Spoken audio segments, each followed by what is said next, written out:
Well, I turned 16 in May. I've got my period, so I've passed that stage of womanhood. But I'm not a woman yet, and I just realized that there's a lot of change happening inside me and in my life. I look for change in my life because I know it never stays the same, and I want things to move forward in my life, but it's always scary when they come. My biggest fear in life is death. And that, I mean, it's something that I think about every day, and I don't like to think about it. It scares me. I'd like to deal with it and come back with a different understanding of it. In this culture, adolescents are nobodies. They have no power. And yet they've gone beyond childhood. They're like airplanes that are allowed to go to the end of the runway and rev up their engines and rev up and rev up, but they can't take off. And we haven't given them a way to get to adulthood. You got to be a certain age before you can drink. You got to be a certain age before you can have a driver's license. It's not anything that you have to do to become a full adult, except just stay alive.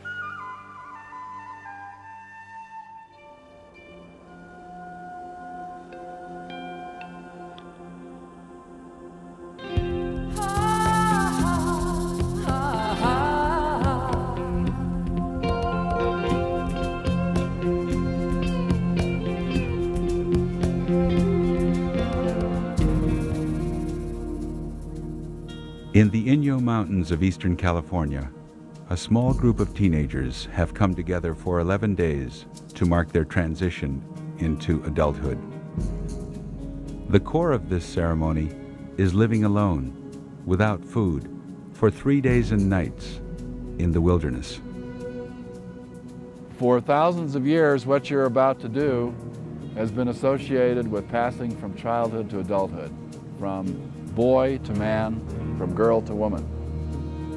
These teenagers are guided by Stephen Foster and Meredith Little, a couple who have developed this rite of passage over the past 25 years.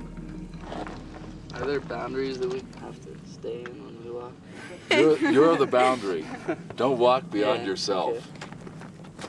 Drawn from many traditional cultures, Aborigine, Native American, European, this ceremony includes 3 challenges: solitude, fasting, and exposure to the elements.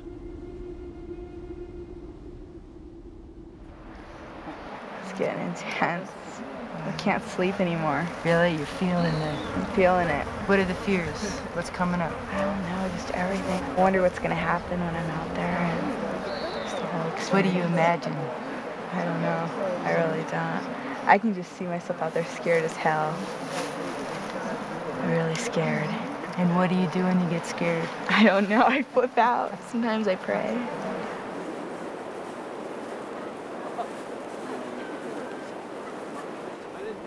These young people will be prepared emotionally and physically for this solo experience. Several trainees apprenticing to be guides will assist Stephen and Meredith. So now's the time in these next couple days to really look inside and to ask yourself the question about whether you're really ready to take the step into adulthood. We're going to start doing it. The ceremony has begun, and already, I don't know about you, but I'm feeling scared. So we want to give you this opportunity to talk about what you're taking out there and what your intent is.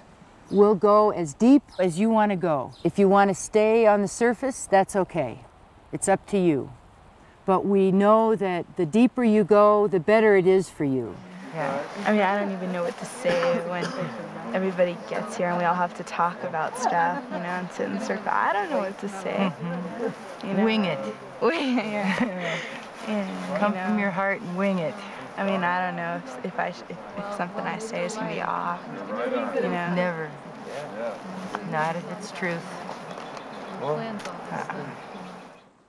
I knew when I woke up from that hospital bed that I had never really lived before. I had never lived. I just wanted to live, to be happy, you know, and just, I've seen things in the past 2 years that I'm just thankful just to see this. I never had a chance to enjoy what life was really about. I was always living on that different level, that reaction, no thinking involved, just reacting, always reacting. I need to feel like I'm whole again instead of feeling like there's parts of me that are missing. The past year, I felt really down on myself about everything. I need to accomplish something, accomplish a great goal, so I can feel like I can do, like I can do something. There's not a single person in our group, we have already ascertained this, who cannot go for 3 days and nights without food. You're all capable of doing it without hurting yourself. Your psyche will start to act up without food. And you may get very depressed. You may get to feeling very bored. Where's the food? That's one way I keep from getting bored every day. I eat, but you won't have anything to eat. Your psychology may change.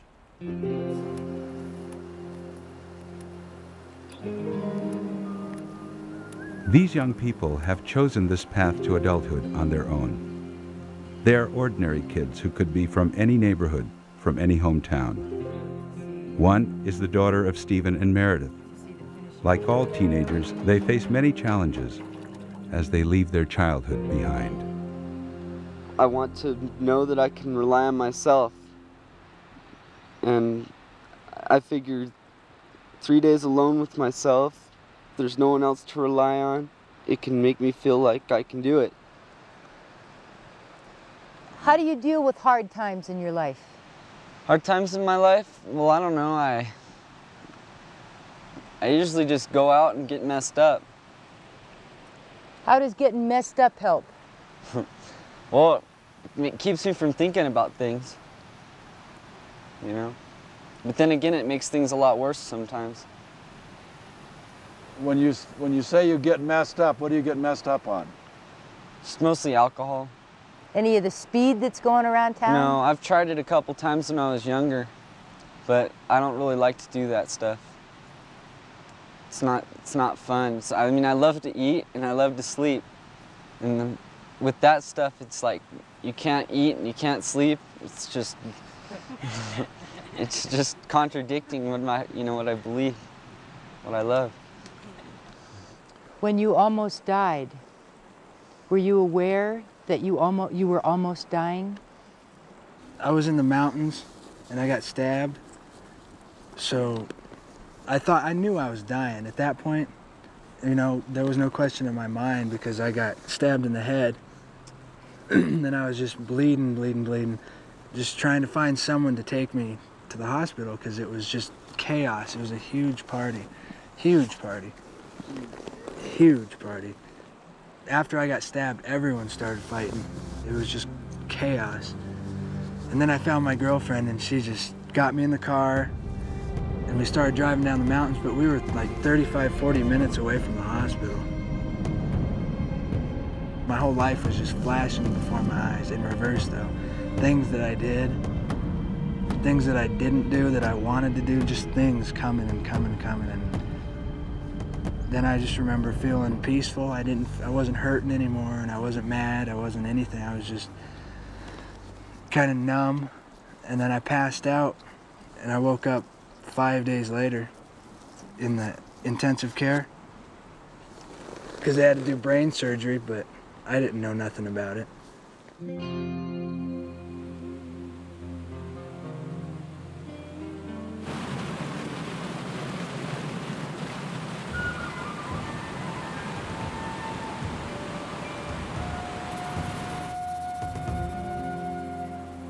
Nowadays we have the big lie. And the big lie is that we are different than nature, that human beings are different than the land that they live on. There's tree nature, grass nature, ladybug nature. We're human nature. So there's this beautiful dance that you have the opportunity to watch between yourself and the environment, and how we mirror each other all the time. It's a wonderful way to see where we're at and to relate with it. Sit there and find out what it's about, what the teaching is. There's a lot that's going on that you're not going to really understand until you come back. And then you'll begin to see. I hate this. Okay. You're just talking to us. Yeah. My name's Christina, and I'm here for a lot of reasons. I'm here to do some like extreme healing between both of my parents. I'm really angry with my dad right now. Very angry. And really sad too. Because he was never there, really, my whole life. And the time I spent with him wasn't that great because he's a really abusive person. Christina, have you ever been rock bottom low? Suicide low? Suicide low. Yeah. I felt the pain, but it's like, just try to push it away. And,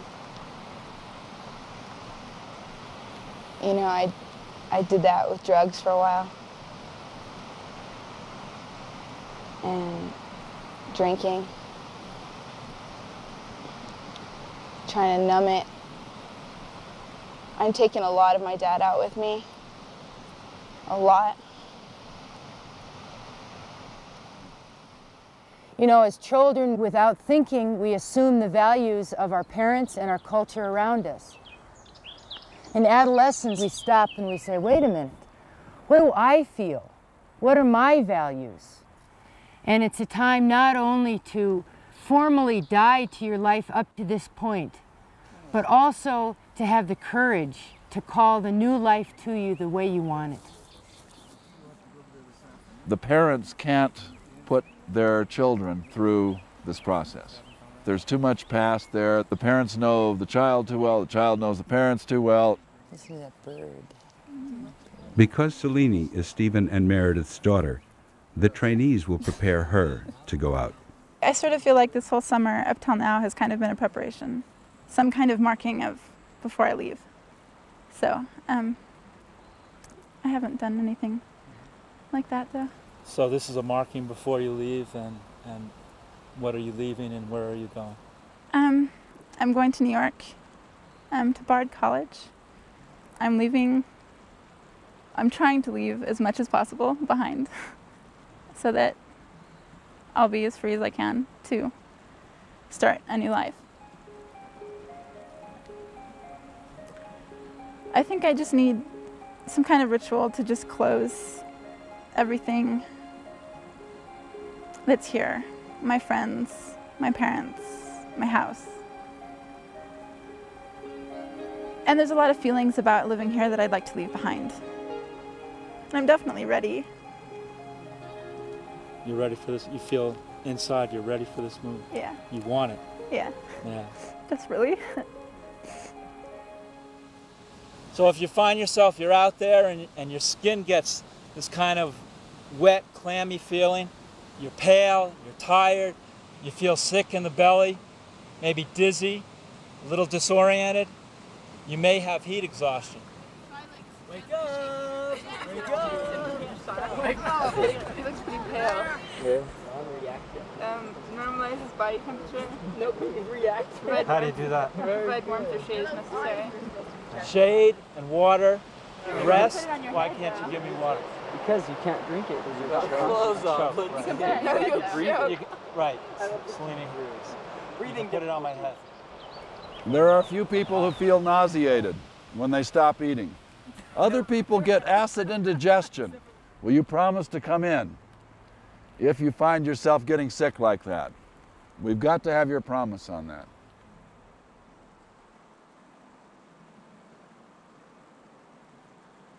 Something else you should know about rattlesnakes.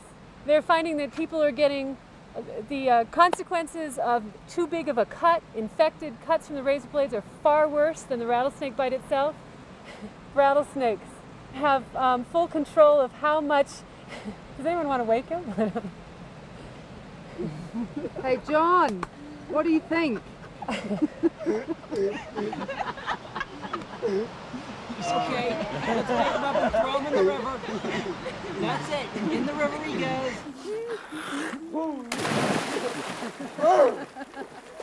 That looks like the way to go in.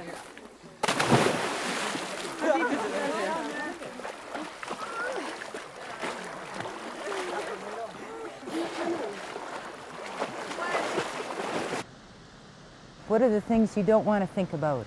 My parents, my mom and my dad, they're divorced. It was just a couple years ago. And they were married for 23 years. And just the way it went about, how it happened, you know, the lies.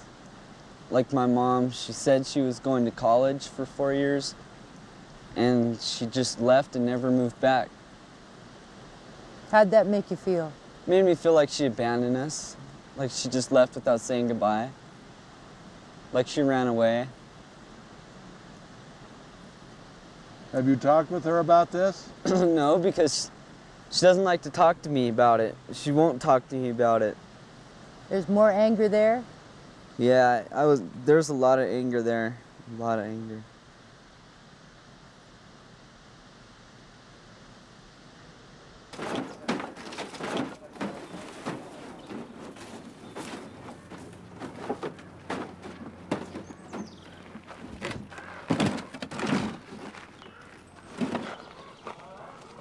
What we have to do is to go through all of these and make sure that the bottle smells okay.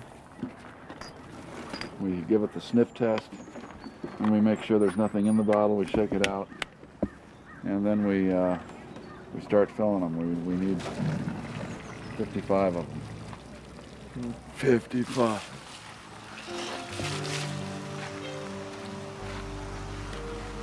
Get them as full as you can.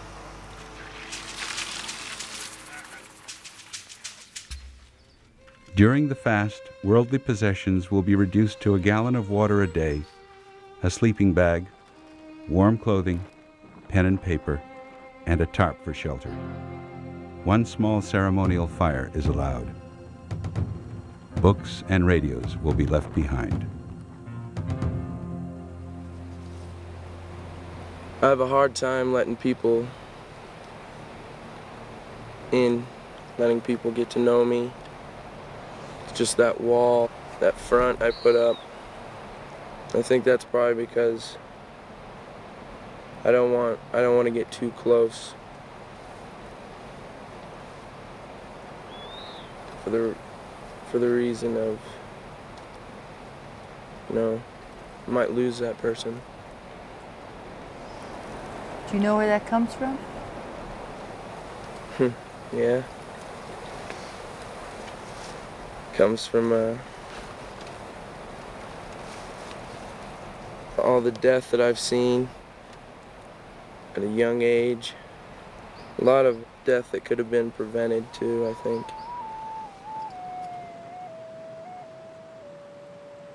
If we don't have initiations into adulthood anymore, what do the kids have left? They have to do it themselves, without guidance, most of the time. There seems to be a natural fascination during the teenage years for brushing up as close as I can get without dying, to feel the edge. But it's dangerous. You can get lost. You can disappear into a black hole and never come out. I can remember the day when I was playing tennis. This lady, she drives up and says that my brother's been in an accident. I think that was the hardest part, was when he was in the hospital, because he was in a coma and they had him on life support, and it didn't really seem like it was him.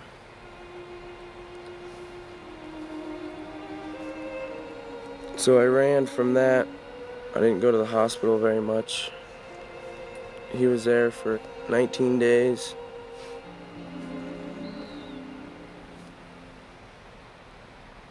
I just went home, I got a big bucket of tennis balls and went down to the courts and just started serving as hard as I could. Just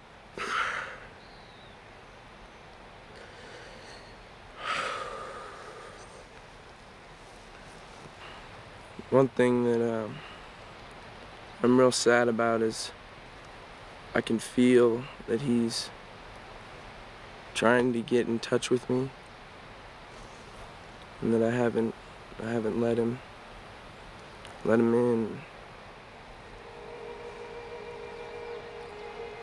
There's a lot of feelings I haven't dealt with.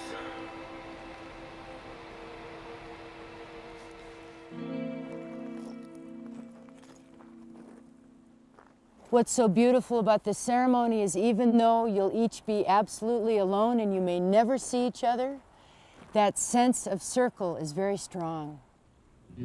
Once they reach base camp, each teenager will choose a spot to live alone.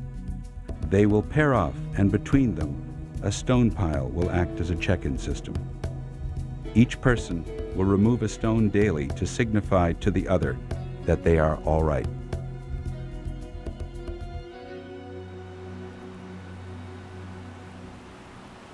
What are your feelings about your mom? A lot. I feel bad because of our communication. When I was younger, we couldn't talk to each other, and I just left all the time. There's still that block of communication. Because all I want is for her to hear me. That's all I want. Can you tell her that? I don't know. It's hard for me to talk to her. It's like when I'm really feeling like I want to tell her things, you know, and just like, you know, I love you, Mom, you know, it doesn't happen. When I was first getting out of the hospital, there was no light. There was just a black tunnel. I had to go to therapy. I was just helpless.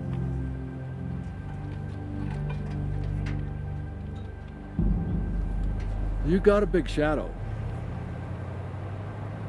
We watched Jeff and Alden respond to what you were saying.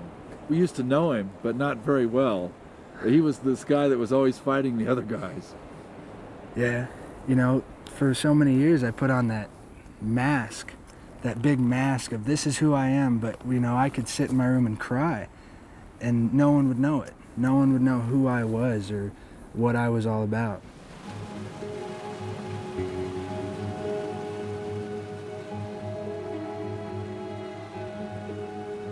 I know I'm going to be afraid out there. I know I'm going to be scared. So pray to your sacred ancestors. Pray to your Indian ancestors. And ask them to show you the way through this time.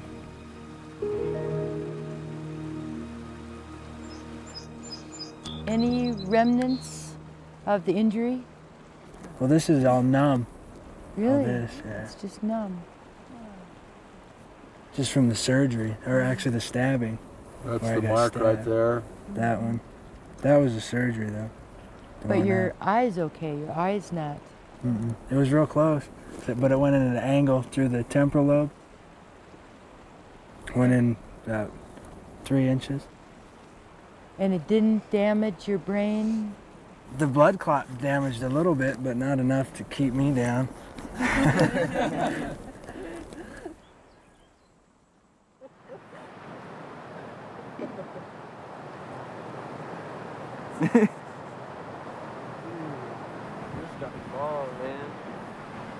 Oop. Just letting it grow. My hair's nappy.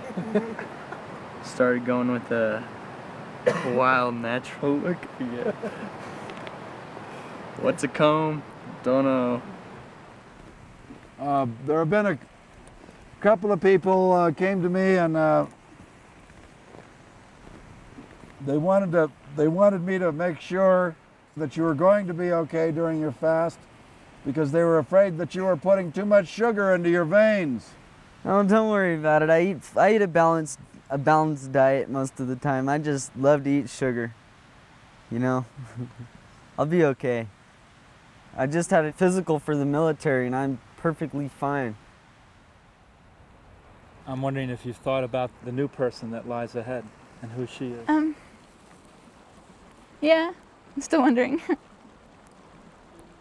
Yeah, and it's hard. There's some sadness. It's hard to have to leave. Yeah, and it's hard to face being somewhere else and myself.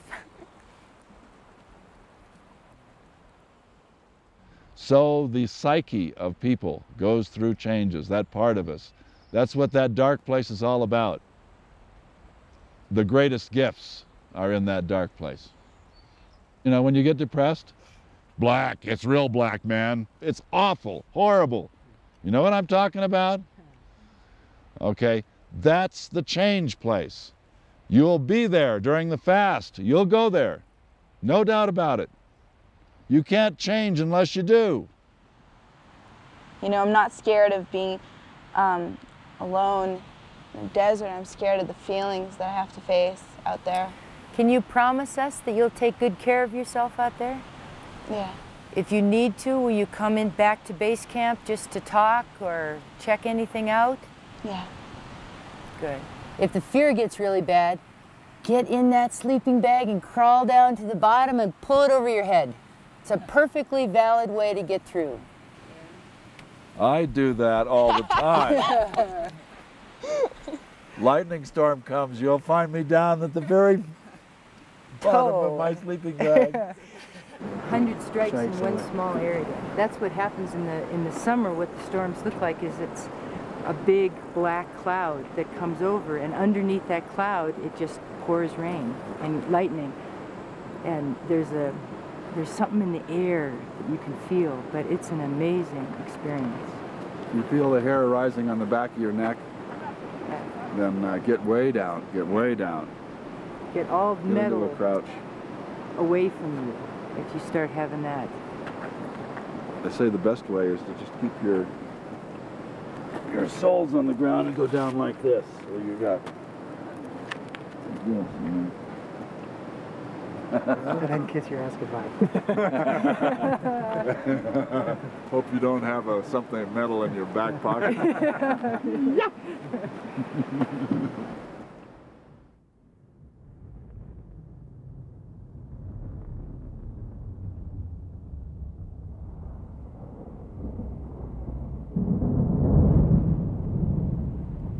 You're out there for 3 days and nights. What do? You just go ahead and be. You'll be yourself. Yourself apart from anybody else. Ah! It's too early in the morning. Good morning. This is all wet. You guys, should I just pack this wet? So now we're going to leave this place where you've been camping for these 4 days and nights. We'll be going down into the valley and then up into the mountains where we're going to be fasting.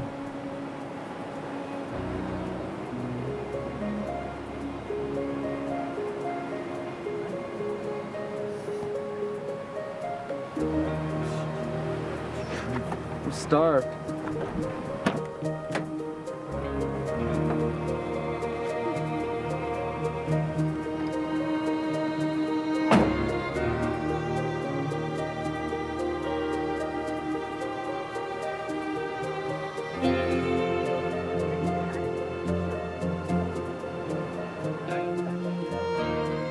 The group will stop at Stephen and Meredith's house to make last-minute family phone calls on their way to base camp.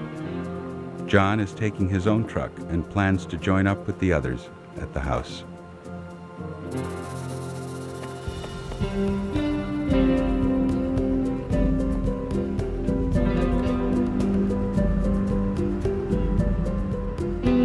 John didn't make it. He told us he was going to meet us here, and we're just going to have to go without him. We're going to leave him 2 messages, one on the phone and one at the door about where we're going, and we'll see if he shows up. You know, if he didn't show up at the stone pile, when he was told his buddy would have to go looking for him, just like what's happening this morning. Okay, let's get on the road. Okay, you guys, let's go. On our way. Get on the road. Here it comes. Here it comes. Oh, really? Yeah. Oh, my God. Well, you just about missed us. We were just taking off. I had left you a note on the porch and a note on your phone service telling you we were going. We've been waiting. We're going to have to do some mending. Sorry of about people's feelings.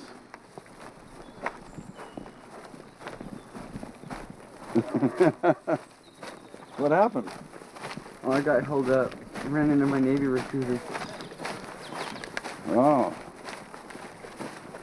If I'd have known the Navy would get involved in this.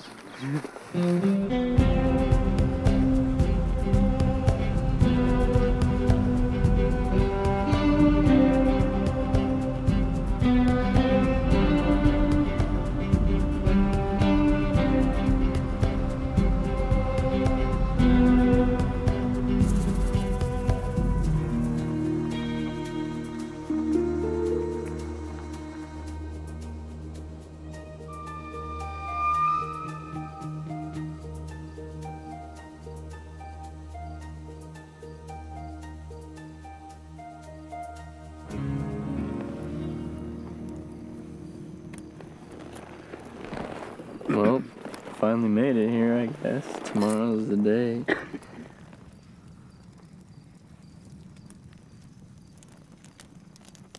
So how are you doing? What is it? Does it feel alien? What do you think? A little bit? Yeah. After all that intensity, it must feel strange.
And don't forget, when you're out there, especially the last day, to begin to think about the world you come back to and get ready for it.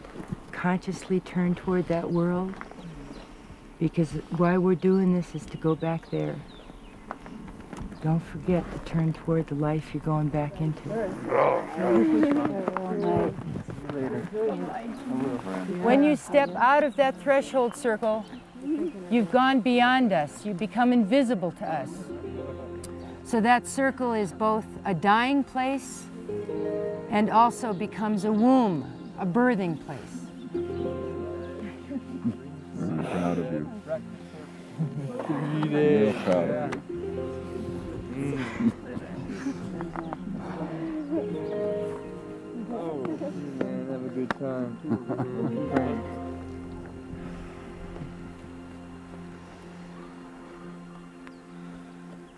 Hey, Chad. Hey. Oh.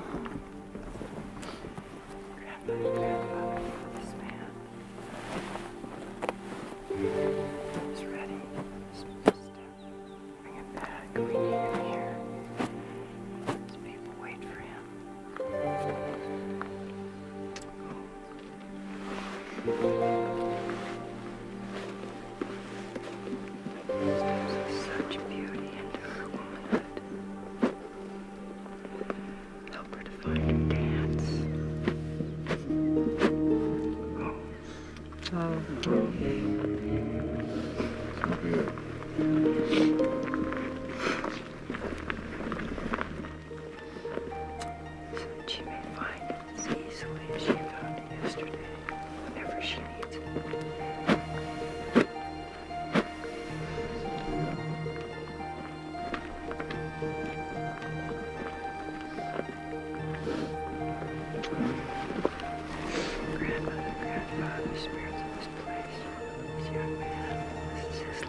When I got there, I felt really cold and alone,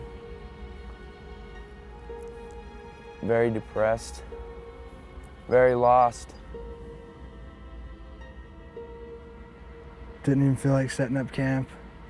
Thought about what I was doing there, because I wasn't sure.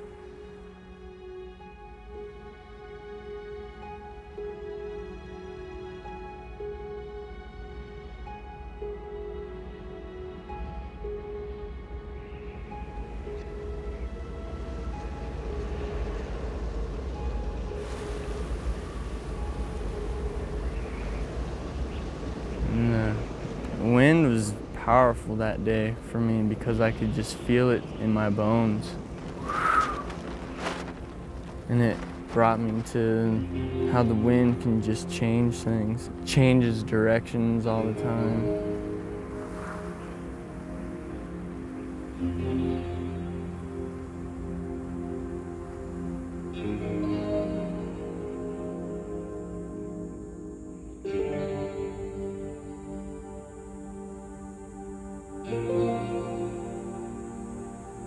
I saw a lizard that was shedding its skin. I'm going through a lot of change. I started to scream that I wasn't who I pretended to be anymore. And so I didn't know who I was.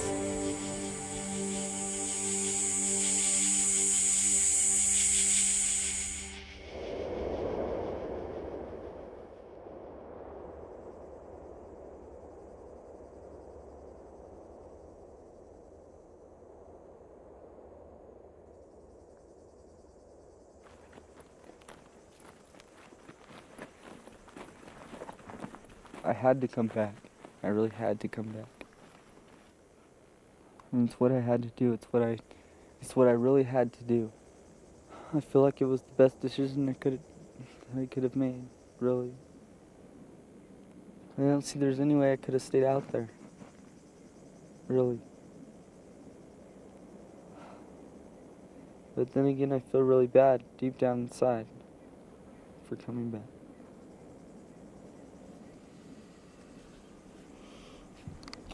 Well, we all feel a little sad because we had been inspired by your words.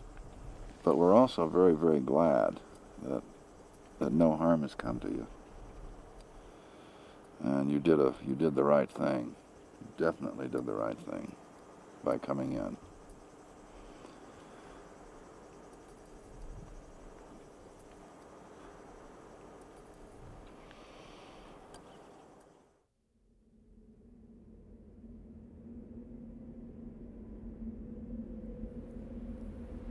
I wanted to come back. Every day I wanted to come back.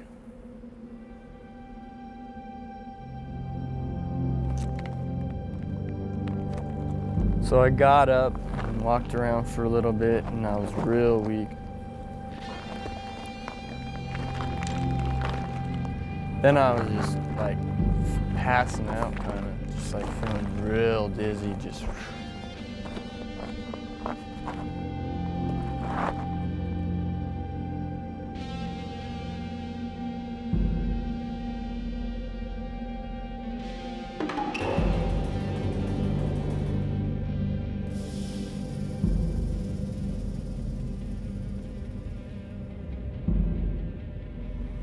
And I felt just too stormy inside, and I cried, and it was really, really lonely.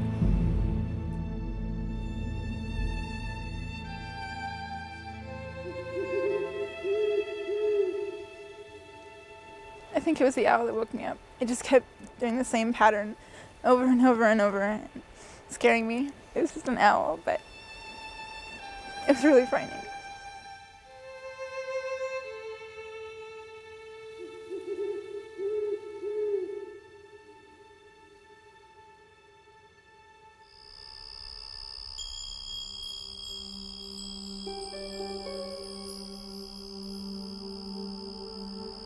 And I just decided to plant myself in that spot for the whole day. and just watch, like a plant that couldn't move.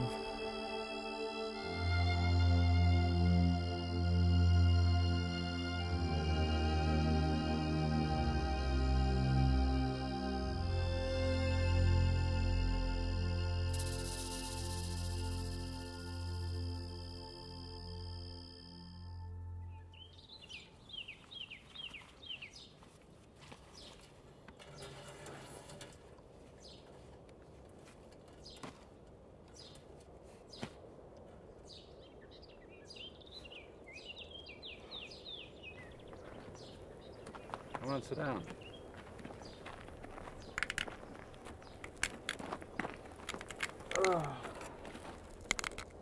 So I wanted to give you a choice this morning. And one would be come down off the sacred mountain, go back to Big Pine. Second choice would be go back out with some food and see if you can make it through the night. We've got a few goodies around we could put in your pack, and you know, not that you would have a big food orgy out there, but you could go out and be alone and give it another try before you let go completely. 'Cause I think you've got it in you. I'd like to give it another try. You would? Yes.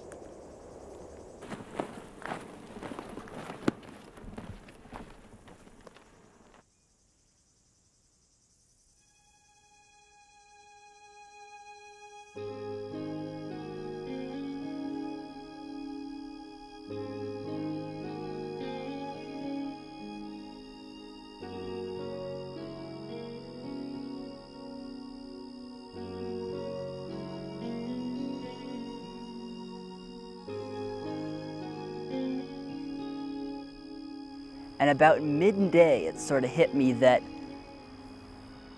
nothing was going to happen. That if something was going to happen, I had to make it happen.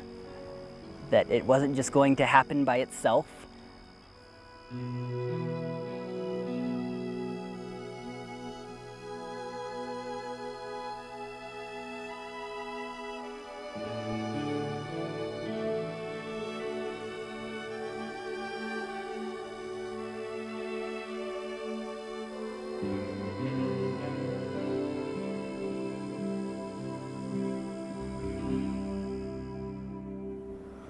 John, he wanted to go back to Big Pine. Oh. We persuaded him to go back out with food. So he's gone back out? He just left, Wow. just as you drove up. He's having a real hard time with us, talking about what's really going on. Good for you. Good for sending him back out. Difficult. Yeah. The others are doing well. They're hanging in there. I know it's hard, but it's going to be hard if the heat really starts. Well, it's supposed to, there may be a few clouds this afternoon, but it's definitely going to heat up. And it's clearing out now, so.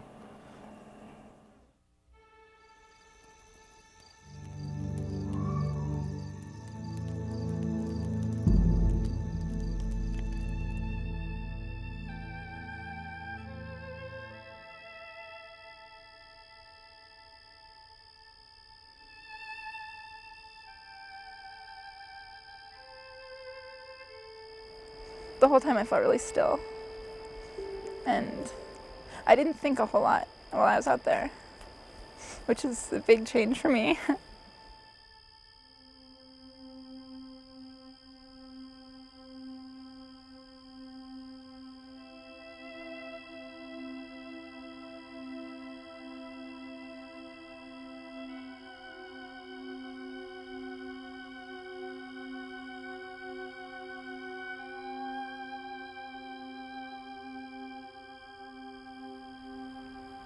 Felt really clear and strong. Just totally clear. I wasn't hungry, I wasn't thirsty. I was just so happy. Just being. Simply being.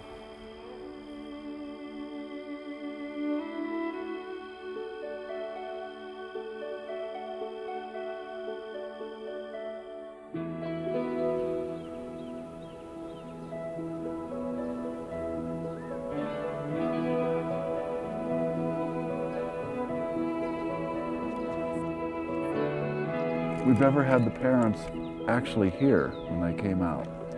This is new for us, and we think it's going to be good. Often in the early communities, there was a recognition that when a young person came back and became an adult, that often it was the time that automatically one of the adults was able to step into elderhood.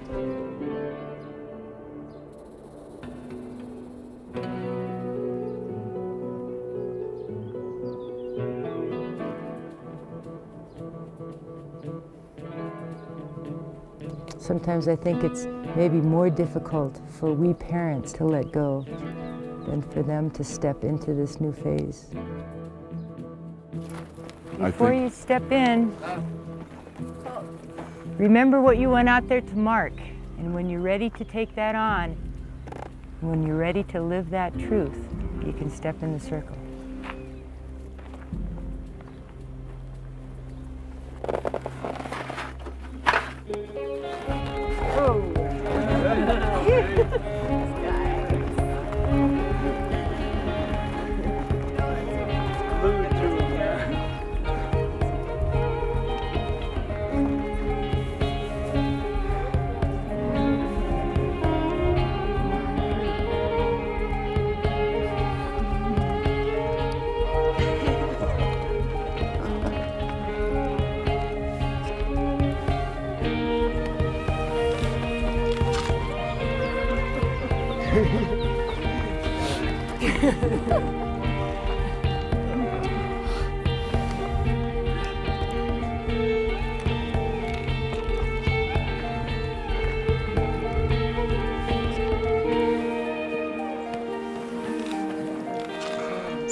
The dance you did was very beautiful.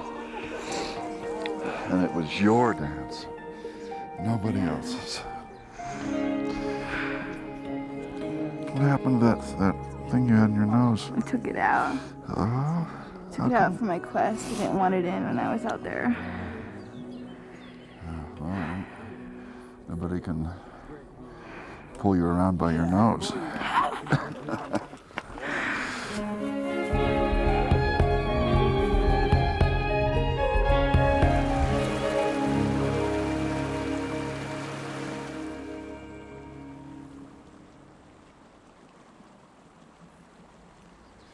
In traditional cultures where rites of passage were the rule, the elders sat in council with the young people who had just been through the initiatory process.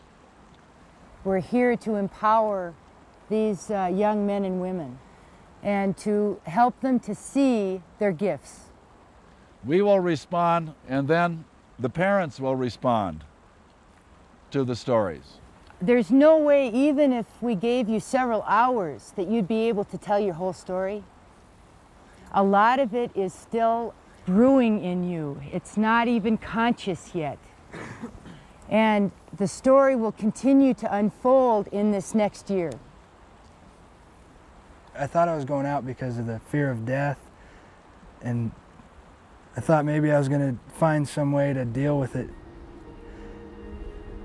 And I pictured my shadow, or I saw my shadow, and then I was just controlling that shadow. It's always there, but I'm just moving it, you know. At a certain time of day, it'll start coming up on me, you know.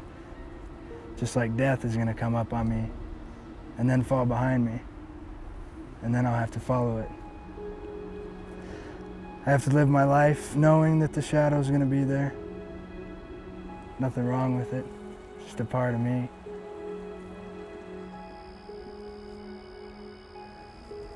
Woke up pretty early the third day. Took another short walk and was thinking and trying to just go with it, to learn what it was to really just go with it. Like the waves of the ocean, you can feel the waves if you're holding on to something, but you can't really feel them unless you let go and go with it. So I was trying that. There's the Chad who says something and doesn't mean it, and then there's the spirit that knows it didn't mean it and feels that he didn't mean it. So I was trying to follow that. The spiritual Chad. I found this seat up in the rocks, I pictured old ceremonies happening on these rocks. I made a circle of the people in my life. That's what's close to my heart. Each rock was someone in my life, my brother, my mom. Used my rattle, just shaking it, shaking it, shaking it. I felt power in it finally, and I just got real close and shook the rattle right to it, pushed the prayer. So I did that for I don't know how long.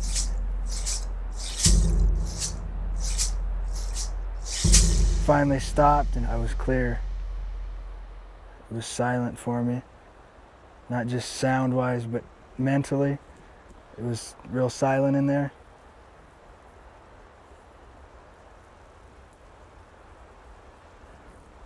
And I guess that's why I came in early. I just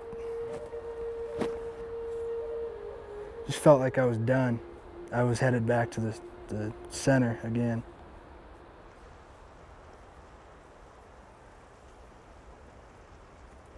It's all in the story. Interestingly enough, you didn't go up on the ridge. You, who is, of all the people in the group, probably the most athletic. I expected you'd hike to the top of the mountain. The warrior, in my book, is not the one out there climbing the highest mountains. The warrior, in my way of seeing it, is the one who is climbing the highest mountains of his heart. He heals himself. And then he starts putting it out there. So now, your shadow no longer controls you. You control your shadow. So I challenge you, begin learning ways you can heal people, particularly those who are still being controlled by their shadow. You thought the reason you were going out was to look at your death. You went so much deeper. You went what goes beyond death and claimed it. You claimed Spirit Chad, the thing which never dies. Some time ago, you got a knife stuck into your head. Here's a Stone Age knife.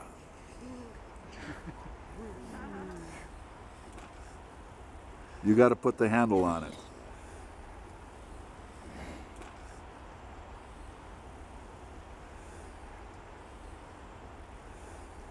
Thank you. That's a knife for a different kind of warrior.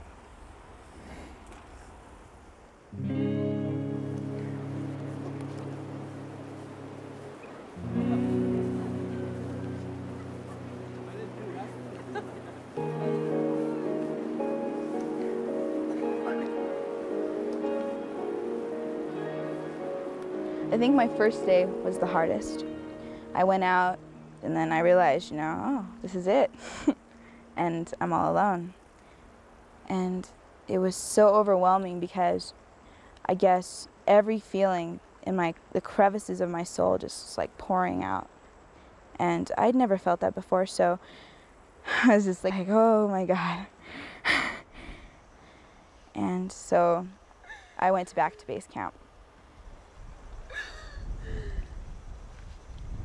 And I began to feel a lot of feelings about both of my parents and my life. And in the morning, I went back out. I laid down for a while. I saw this cloud in the sky, and it was so beautiful, I was just like, and I just laid there and I watched it for a long time. It all of a sudden turned into the shape of my father. His hand was out, and it was like reaching for me. I just screamed at it. At that moment, it was like, okay, there was like this ounce of peace. And it was like little by little, I was mending it inside me. I just went into this like complete trance. It wasn't on drugs or anything. I was like running, and it wasn't away from anything, and nobody was tugging at me, saying, don't go. And I was running, and I was free. And then my mom, and I just apologized, and I asked her to forgive me, because I need her to forgive me more than I need to forgive her.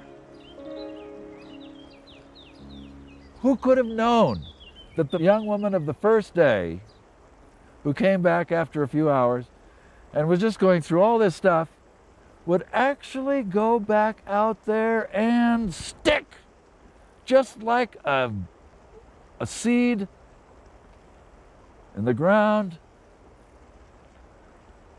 And because you stuck, you're going to be sprouting from the ground for a long time.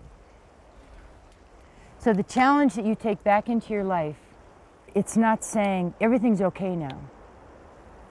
You know, I'm going to be happy now forever after.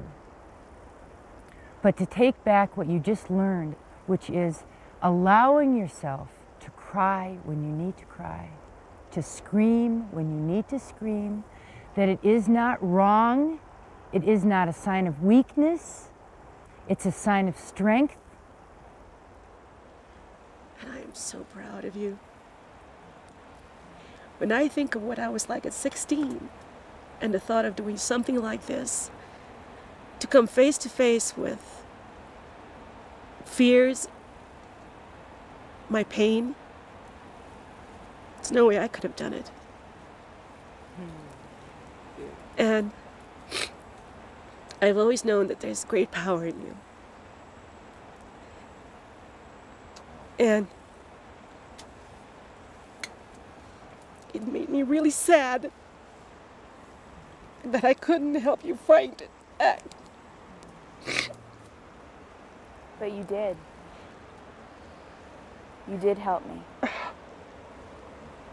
I wouldn't be here. But you didn't. Did you hear what she said? No. I wouldn't be here. And you have to remember that. That even through the shitty times, you know, that you helped me to get here, you know. It wasn't just one person, it wasn't just Joy, it wasn't just anybody, you know. You are the angel in my life. And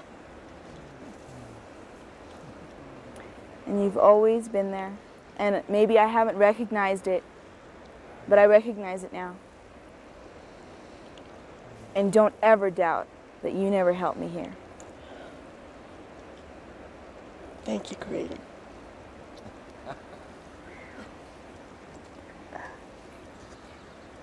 I now honor you as a woman to stand in your own right, to make your own decisions, to make your own way. I've been there for you as much as I can be, and I always will continue to be there for you, unconditionally, for anything, a hug, you want me to walk next to you, but I won't walk in your shoes or for you. That's what I really needed, thank you.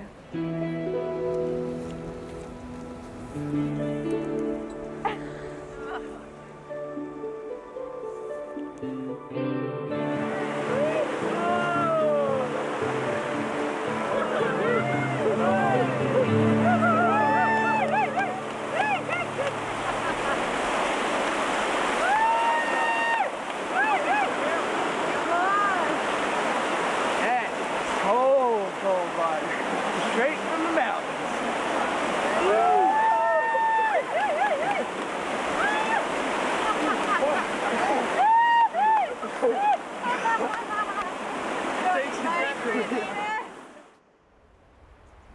This is what my medicine name means to me, or a part of it.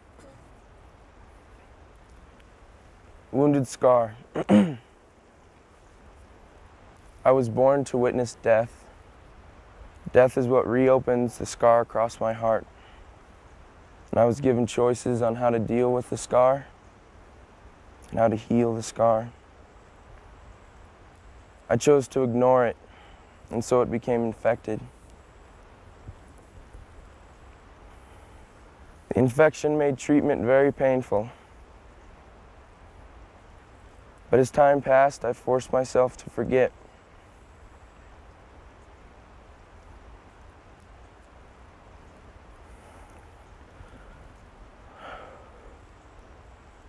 Forget about all the good times we spent together.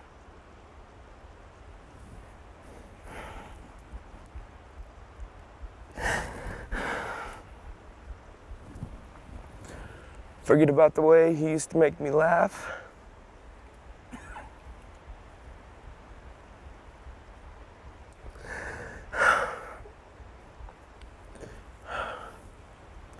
Forget that Chris is my brother.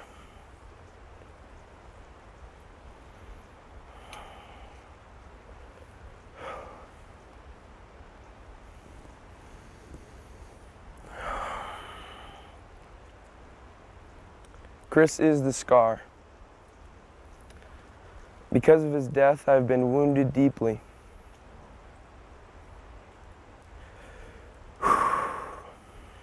Together we are wounded scar.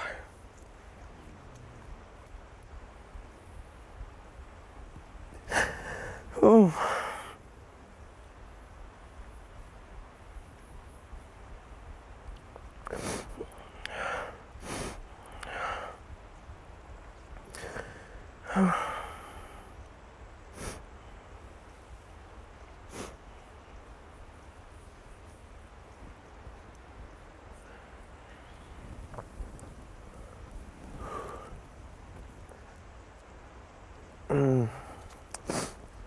I think this is the most clear I've seen. That would go over and over in my head and give me a lot of strength. During the nights, I would do a lot of screaming and howling. That got a lot of my feelings out, a lot of my pain, until last night. Christopher said, "If you want to be close to me, you must remember me." The past 5 years, I've done a lot of forgetting. Remembering brought pain, tears. Forgetting brought hardness, closure. But it was easy. It was easy to crawl inside and hide. There's a lot of pain in your story. The only way to remember the good, to reclaim the good feelings, is through the pain. There comes a point of choice. You either run away from the pain or you go into the pain. What it's saying to me, the wisdom that's there. And that choice is going to come to you again and again in your life. Where there were two brothers, now there was one. And the one brother carried with him the memory, the scar, the wound. But I like the word scar. The scar is what we would call an initiation cut. It was an initiation cut given to you by life. And I want you to know that we're here whenever you might need us.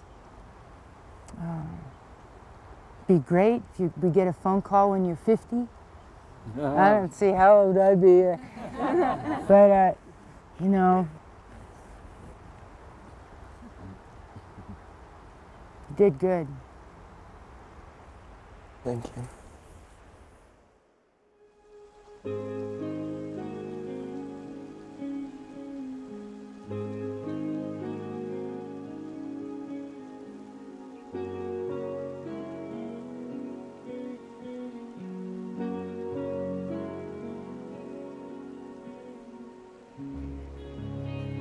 I went to find my place, and I didn't really love it, but I didn't really think about finding another place, so just decided to stay there. And not a whole lot happened while I was out there. It felt okay, but it didn't feel spiritual or sacred or especially important. I started thinking about high school and about everything that I did, you know, like student body president, valedictorian, and I realized that it meant absolutely nothing to me. And I thought about how my words had lost all of their meaning, and my art wasn't from my heart, and it was satisfying. And even when I'm happy, there's still pain. There's still doubt and frustration, an incredible amount of frustration, that I can't express myself.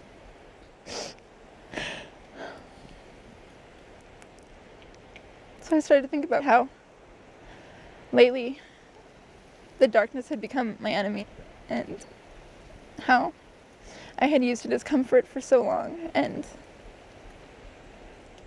I didn't want it anymore because it didn't help anymore. Afterwards, I started to realize that the darkness wasn't going to leave, and there was nothing I could do about it. I thought that I was going out there to let go of it, and that was the reason, and when I realized that that wasn't the reason, I didn't understand why I was there. I may not be able to hold my emotions.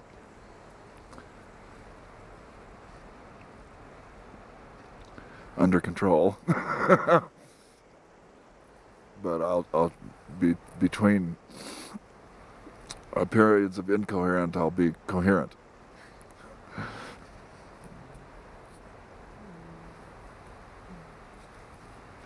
I listened to your story and I'm so proud.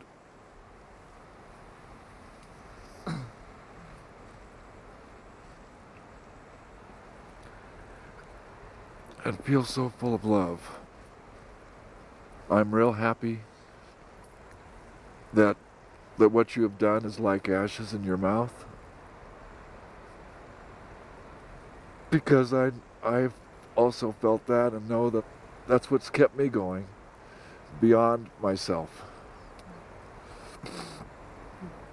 So that I've never rested on anything that I've done. Because I want to go beyond. I see that in you.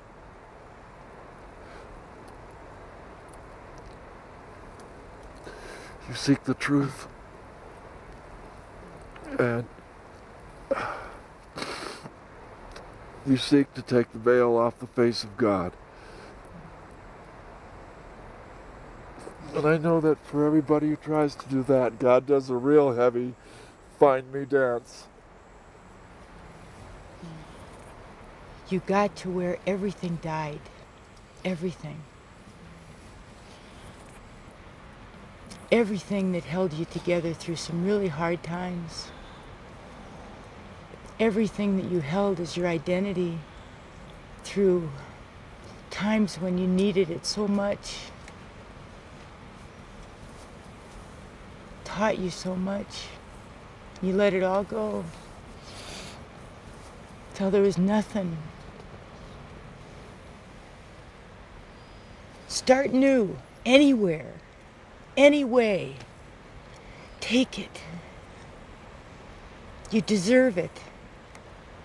You deserve to be able to create your life the way you want to create it at any point. I feel like you're going into a new place that's going to be full of light, new kind of light. You did it good, Celine. You did it so good.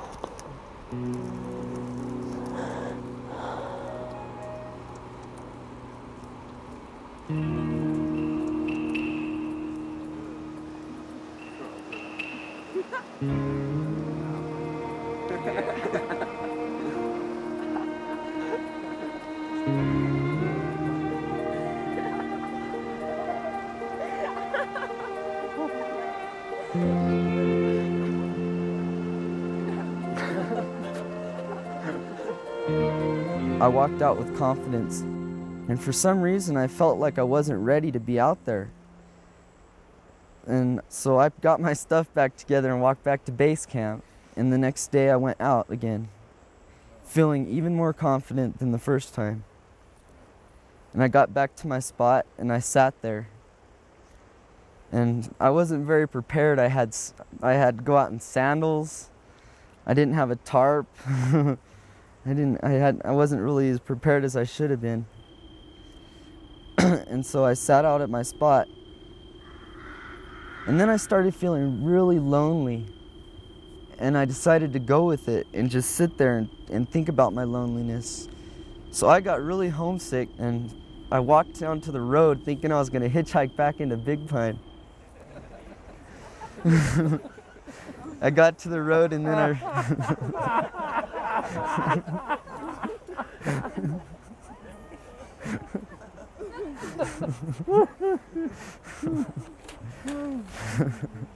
then I remembered only one car per 300 hours goes by on that road. So I turned around and I went back to my spot. By that time it was about 5 or 6 at night. So I went and gathered up some dead wood from the ground and built a little fire, sat around and thought. And then I heard up in the hills a howling noise, and I think it was Jeff. So I started howling, and then I could hear Alden start beating on his drum, and we were all kind of howling to each other and communicating in that way. It was really comforting because it made me realize I wasn't alone out there. And I was looking in my pack, and I reached down really deep, and I saw this knife. My dad stuck it in there, and I didn't realize it. And when I saw this knife, I thought about him, and it made me realize how important he really is to me. He's been taking care of me alone without my mother being around basically for about 5 or 6 years. And I just started thinking about it. I was thinking, I wonder how it makes him feel when he's there waiting for me to come home and eat, waiting for me to check in, not knowing where I am, and I'm not there. So I started crying because it made me feel sad that I had put him through this, that I caused this because I wasn't looking out through his perspective. I was only seeing what I saw. I wasn't seeing how he might feel about it, only how I would feel about it. And it was at that point that I realized that what I'd gone out there for was completed. So I walked back into base camp in tears, and I saw Meredith, and then I just started crying because I just had all these feelings in me. You know, the realization of what I found out was it was a shock to me. And she gave me a hug and made me feel a whole lot better. And I felt so good about myself. It was amazing. Life is not easy, and you've run up against some hard stuff.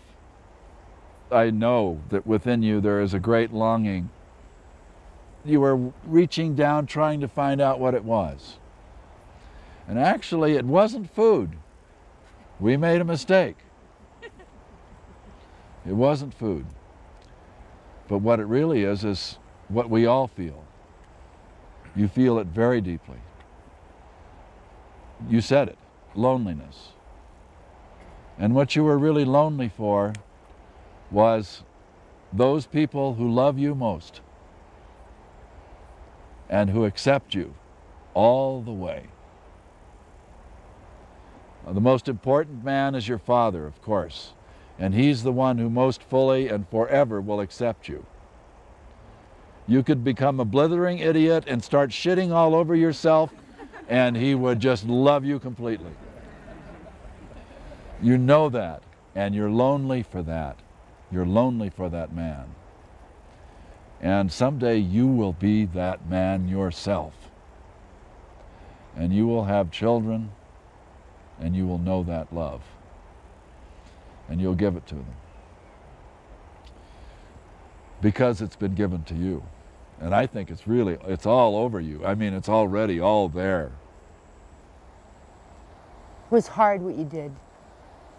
It was hard to face, even for a brief period of time, the pain that's inside of you, the loneliness that's inside of you. And even just touching the edges of it was strong. You're in the process of putting words to it. And it's a difficult journey.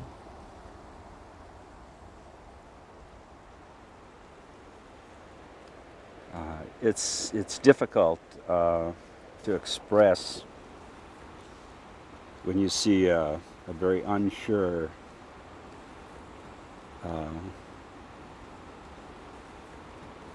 insecure young man doing something that you know is going to challenge his whole being.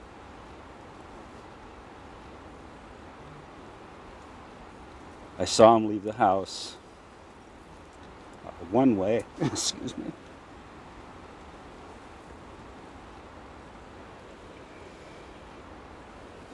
And I saw a whole new being yesterday.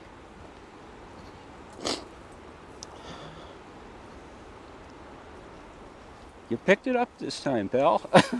You got it.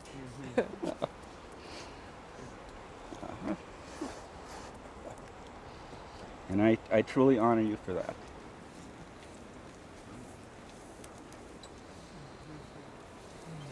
You can keep the knife. Yeah.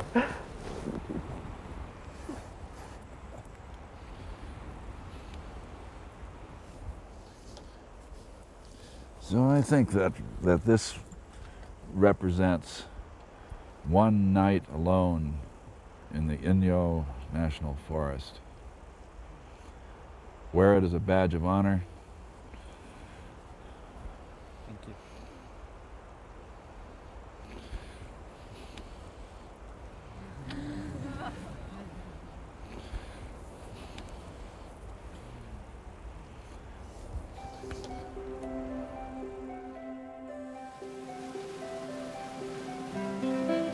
And what you have ahead for you is the most difficult time. And there'll be times when you'll feel far away from the understanding and the space that you're in right now, and that's good. Then you know that the challenge is beginning to work in you. Either you can say, it's too hard, I want to go back to the old way, or you can take it on. You know, that night that you wake up at home and you find yourself in the middle of the night in darkness, alone, just remember that you were out in the wilderness alone, and somehow everyone found strength to get through that. I still exactly remember how I felt sitting there all alone and what I heard and what I smelled when I was sitting there in my place. I can bring that back whenever I want.